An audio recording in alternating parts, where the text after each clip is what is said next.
Society और chit fund company की जानकारी पाने के लिए सब्सक्राइब करें हमारे चैनल को।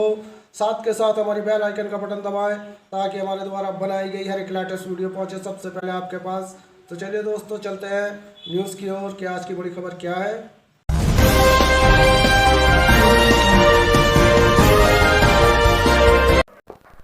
चिटफंड कंपनी ने पैसों को दुगना करने का लालच देकर 30 लाख की ठगी। सीबीआई कर रही है मामले की जांच। 30 लाख से अधिक की ठगी के मामले में चिटफंड कंपनी के खिलाफ सीबीआई साक्ष्य जुटाने में लगा हुआ है। चिटफंड कंपनी की ठगी का शिकार वह आम जनता हुई है जिसने इस आशा से कंपनी में निवेश किया था कि उनका पैसा दुगना हो जाएगा। नमस्कार दोस्तों, मैं यूएस खान फिर आपके लिए लेकर आया हूँ सहारा, पीएसएल और अन्य चिटफंड कंपनियों की तरह फिर एक ऐसी ही कंपनी। जहाँ दोस्तों ये पीएसएल और सहारा वो बहुराष्ट्रीय कंपनियाँ हैं जो भारतीय प्रतिभूति नियामक बोर्ड सेबी ने उनको धराशाही किया, उन पर इल्ज़ाम लगाकर कि अवैध तरीके से धन वसूली की जा रही थी। तो दोस्तों ये वो कंपनियां, छोटी मोटी कंपनियां, ऐसी 3000 कंपनियां हैं जो कुछ भारतीय प्रतिभूति नियामक बोर्ड सेबी के डर से अंडरग्राउंड हो गई या वो सरेंडर हो गई या भाग गई। जो भी है उन निवेशकों का पैसा इन कंपनियों में लगा हुआ है जिनकी संख्या लाखों और करोड़ों में है। तो दोस्तों ऐसी 300 कंपनियां भारतवर्ष में हैं जो कुछ सेबी विभाग ने बंद की, और जो सेबी विभाग ने बंद की उन कंपनियों का पैसे का देने का प्रोसीजर सेबी विभाग का था, लेकिन सेबी विभाग अपने पूरे तरीके से उन निवेशकों को पैसा देने में असमर्थ रही। क्यों रही? क्योंकि दोस्तों निवेशकों को एक लंबे इंतज़ार के बाद सेबी ने यह कहकर पल्ला झाड़ लिया कि पीएसएल जैसी कंपनी का पैसा जो है इस वक्त जो फंसा हुआ निवेशकों का वो मिलना बहुत मुश्किल है, क्योंकि पीएसएल की सभी संपत्तियां नहीं बिक पा रही, जिसके कारण ये एक जटिल प्रक्रिया की कैटेगरी में इस कंपनी को डाल दिया गया। बात करें सहारा की, तो सहारा में भी यही हाल मचा हुआ है। सेबी विभाग को 2 प्रतिबंधित इकाइयों का पैसा देना है, लेकिन 10 साल से अभी तक निवेशकों को 49,100 करोड़ रुपए में अभी तक दोस्तों कुल 133 करोड़ रुपया ही वापस दिया गया। क्यों दिया गया? क्योंकि सेबी विभाग ना तो पीएसएल कंपनी या जिन कंपनियों का भी इनने पैसा देने का जिम्मा लिया है उन कंपनियों का पैसा समय पर नहीं दे पा रहा। तो दोस्तों आज हम आपके लिए ताज़ा अपडेट लेकर आए। चिटफंड कंपनी एक ऐसी कंपनी जो कंपनी भाग गई है, उसके निवेशक अपने पैसे को लेकर यहाँ दर दर भटक रहे हैं, और ये मामला पूरा गिरहिट का है। जागरण संवाददाता द्वारा हमारे पास आया। चिटफंड कंपनी द्वारा की गई ठगी की जांच कर रही है सीबीआई। लगातार दूसरे दिन कंपनी में निवेश करने वाले निवेशकों से संबंधित दस्तावेज जुटाने में लगी रही। बुधवार को chit fund company Omisha agro industries limited में निवेश करने वाले और एफआईआर दर्ज कराने पीड़ित समेत एक अन्य पीड़ित ने निवेश के संबंधित दस्तावेज सीबीआई को सौंपे और पूछताछ में कई अहम जानकारियां भी दी। सीबीआई एफआईआर और पीड़ितों से मिले प्राथमिक दस्तावेजों के बयानों के माध्यम से आगे की कार्रवाई को आगे बढ़ाने में जुटी है। टीम में शामिल अधिकारी निवेशकों समेत 11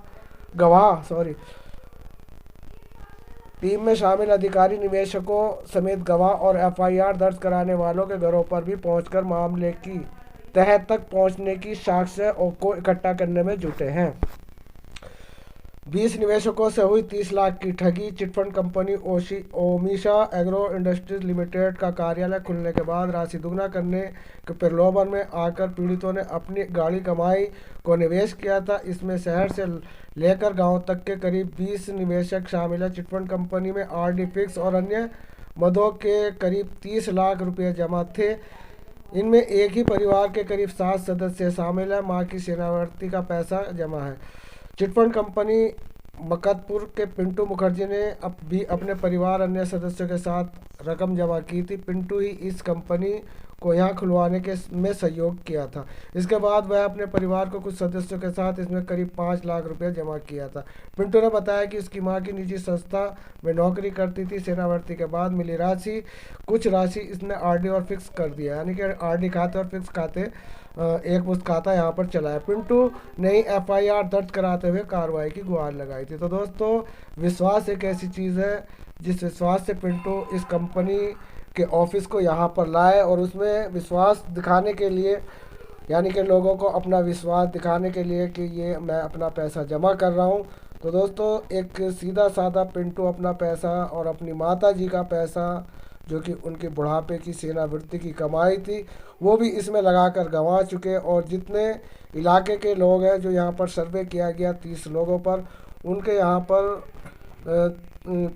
लगभग 30 लाख रुपए से ज़्यादा यहाँ पर फंसे हुए हैं। तो दोस्तों, ये मामला किसी एक कंपनी का नहीं है, ऐसी 3000 कंपनियां हैं जो निवेशकों के पैसे लेके, कुछ तो 9 2 11 हो गई, कुछ भारतीय प्रतिभूति नियामक बोर्ड ने उन्हें धराशायी कर दिया और उनका प्रोसीजर के नाम पर उनको छला गया, उनको पैसा उन तक नहीं पहुंचा।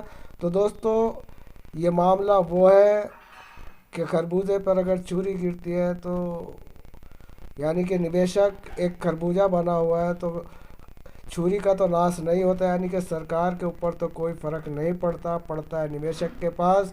कंपनी के सदस्य, कंपनी के जितने भी डायरेक्टर होते हैं, उनको भी 2-4 महीने या 2-4 साल की सज़ा हो जाती है। लेकिन यहाँ पर करोड़ों निवेशक इन चिटफंड कंपनियों और सोसाइटियों से प्रभावित हैं, जिन्हें अभी तक कोई उनके लिए कारगर कानून नहीं बना, ना निवेशकों को पैसे वापस दिलाने की कोई ऐसी प्रक्रिया बनी जिससे निवेशकों को अति शीघ्र पैसा मिल सके। ये किसी एक कंपनी का मामला नहीं है, 3000 कंपनियां ऐसी हैं जो यहाँ पर 60 करोड़ से ज़्यादा, जो सॉरी दोस्तों 60 करोड़ से ज़्यादा उन कंपनियों से प्रभावित है। इशू बहुत ही ख़तरनाक है और इस इशू को अगर सरकार सॉल्व नहीं करती तो ये एक भयानक रूप देश में ले चुका है। आत्महत्याओं का तांडव लगातार एजेंटों का जारी है, जो समय समय पर हम अपनी वीडियो के माध्यम से दिखाते हैं।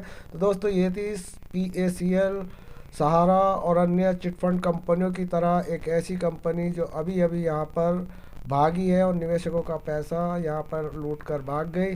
दोस्तों, मिलता है फिर किसी नेक्स्ट न्यू अपडेट में।